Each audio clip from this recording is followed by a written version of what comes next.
Ya, shalom.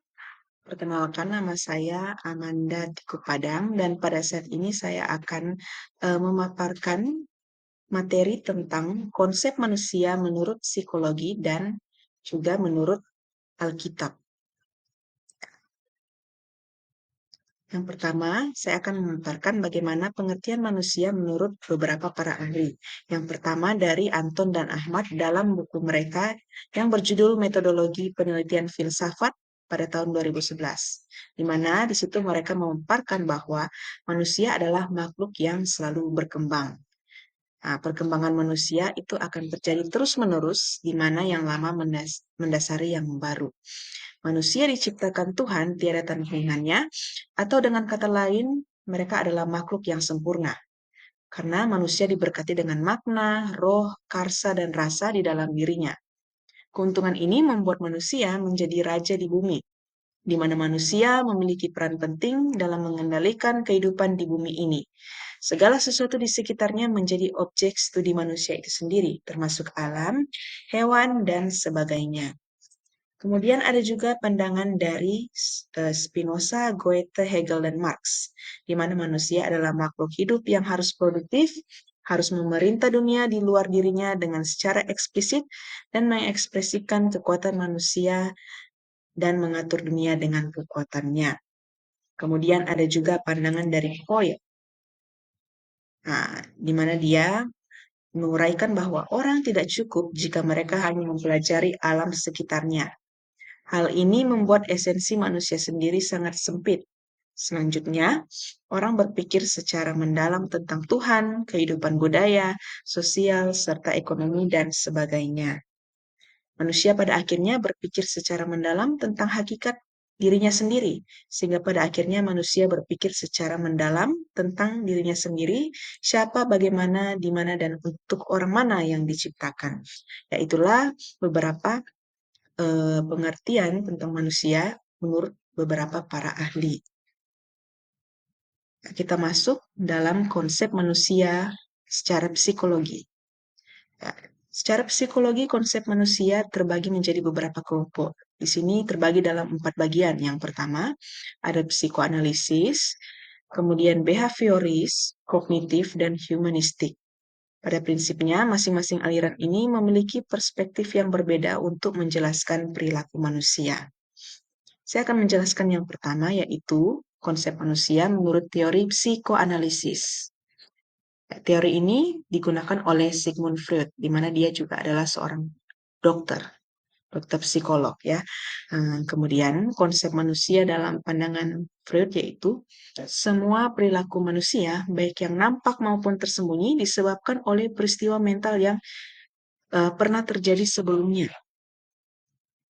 Dalam teori psikoanalisis menyebut manusia sebagai homo volens, di mana artinya manusia itu berkeinginan atau berkehendak yang digerakkan oleh keinginan-keinginan yang terpendam.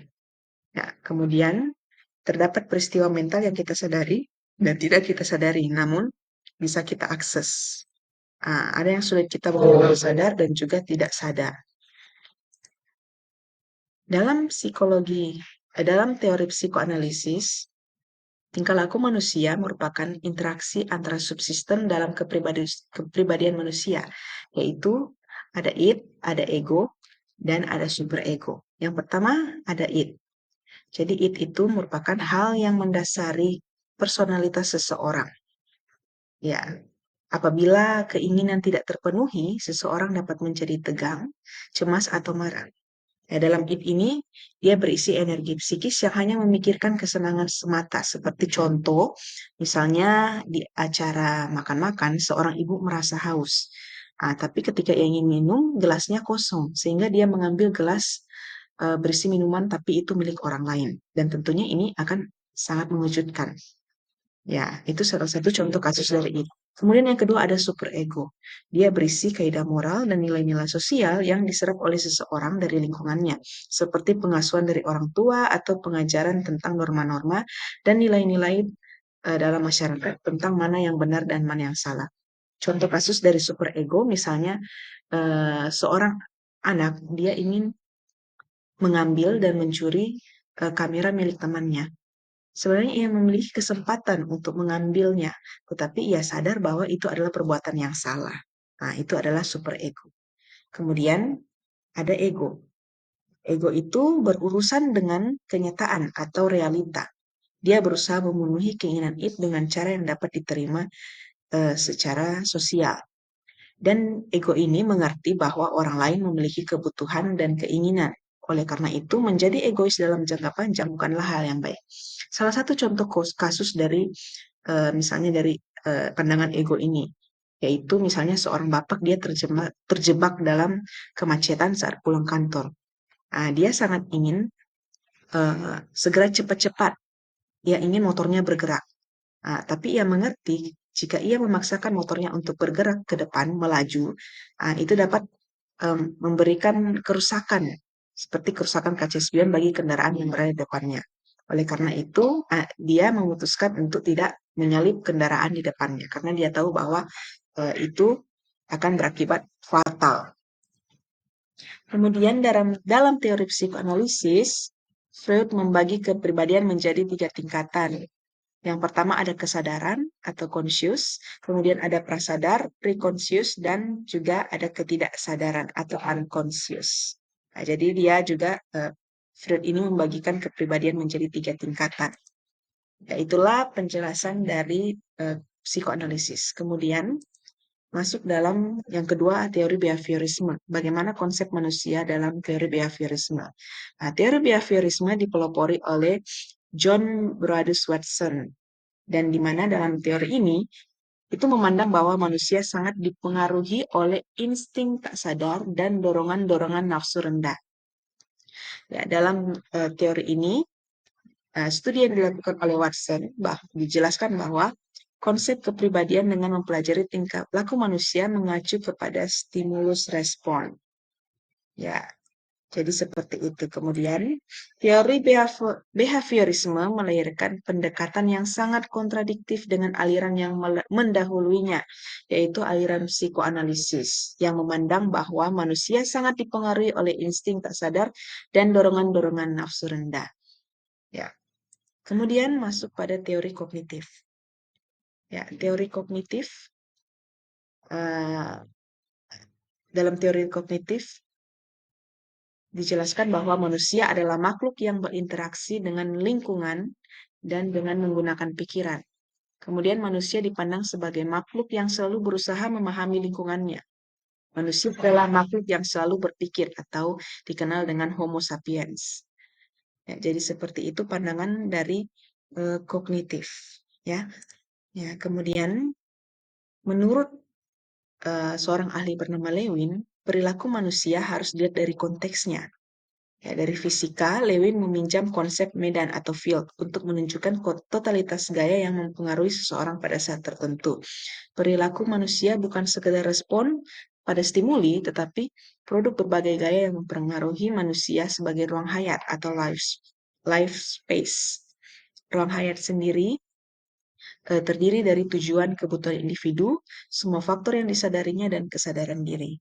Kemudian, dalam teori kognitif, manusia tidak secara otomatis memberi respon terhadap stimulus, tetapi manusia berpikir terlebih dahulu untuk memahami stimulus tersebut, lalu mencari penyelesaian yang terbaik bagi dirinya.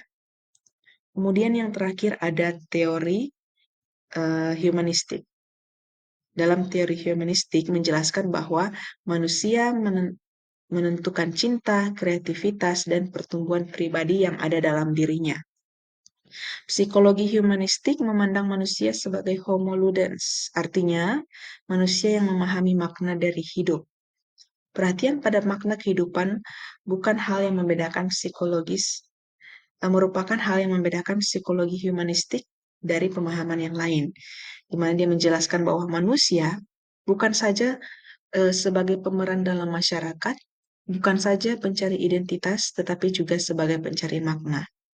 Fran menyimpulkan asumsi psikologi humanistik sebagai keunikan manusia, pentingnya nilai dan makna, serta kemampuan manusia untuk mengembangkan dirinya. Jadi seperti itu. Ya, Carl Rogers juga memberikan garis besar dalam pandangan humanisme sebagai berikut. Yang pertama, setiap manusia hidup dalam dua pengalaman yang bersifat pribadi, di mana dia, yaitu sang aku, ku atau diriku, the I, me, or myself, menjadi pusat. Kemudian manusia berperilaku untuk mempertahankan, meningkatkan, dan mengaktualisasikan diri. Individu bereaksi pada situasi sesuai dengan persepsi tentang dirinya dan dunianya. Anggapan adanya ancaman terhadap diri akan diikuti oleh pertahanan diri. Kemudian yang terakhir, kecenderungan batinlah manusia ialah menuju kesehatan dan keutuhan diri. Ya, jadi itulah pemaparan tentang konsep manusia dalam psikologi. Ya, jadi ada 4. Yang pertama ada secara psikoanalisis, kemudian behavioristik, kemudian ada kognitif dan juga humanistik. Ya, kita masuk dalam konsep manusia menurut Alkitab. Ya. Jadi dalam konsep manusia secara Alkitabiah yang pertama, itu manusia adalah pribadi yang diciptakan.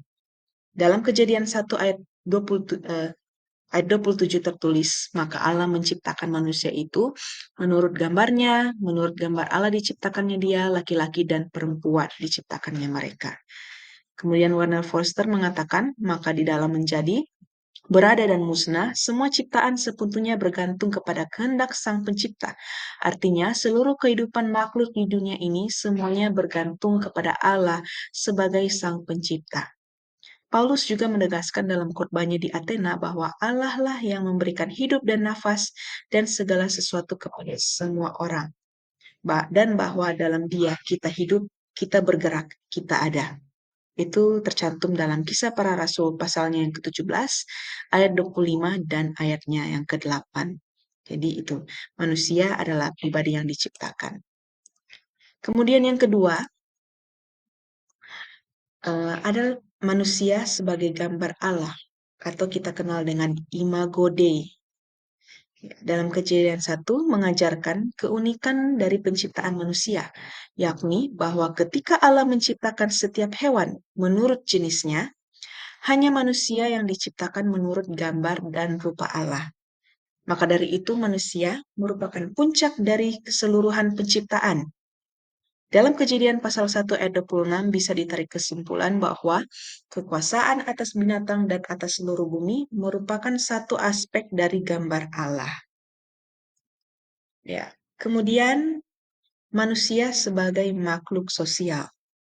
Manusia sebagai makhluk sosial menunjuk pada kenyataan bahwa manusia tidak bisa hidup sendirian. Manusia harus selalu berhubungan dengan orang lain dan berorientasi kepada sesama. Ya. Kemudian, manusia merupakan makhluk sosial. Kaum perempuan melengkapi kaum laki-laki, dan kaum laki-laki melengkapi kaum perempuan.